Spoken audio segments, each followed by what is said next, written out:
Kwenda kuanza bima ya afya kwa wote kwa makundi maalum.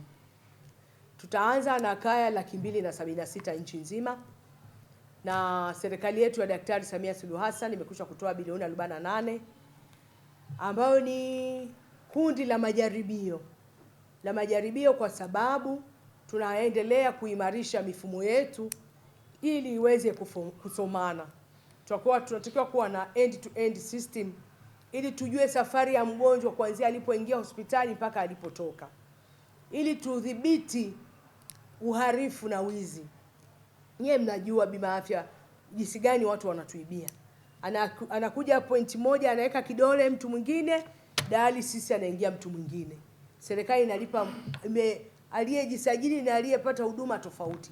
Sasa tunataka tuwe na hizo gadget, hata paka maabara akifika ataweka kidole, paka akiingia dialysis ataweka. Tuhakikishe kwamba verification ya mgonjwa ambaye anastahili kutibiwa ndio yule, ili pesa isipotee. Ndio maana tumeanza na hili kundi la majaribio. Lakini sisi kama sekta ya afya, ili kundi tunatakiwa tulichangamkie sana, tutoe huduma bora, kwa sababu hili kundi, nyie ni mashahidi, tulikuwa tunalitibu kwa msamaha. Kweli sio kweli? Kweli sio kweli? Kwani wazee tulikuwa tuwatibu? Tulikuwa tunawatibu. Watoto hatuwatibu? Walemavu hatuwatibu?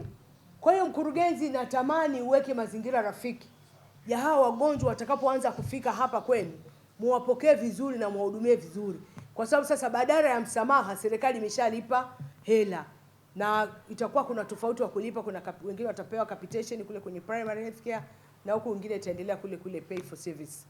Kwa hiyo tuwahudumie wagonjwa vizuri ili mfuko uwe himilivu na endelevu. Sisi upande wetu miongozo yote tayari. Hapa tu watu tayari wenye kutambua kaya wako wanatambua, wenye kusajili wako wanasajili. Wakati wote mtapewa kipenga kuanza kuwahudumia.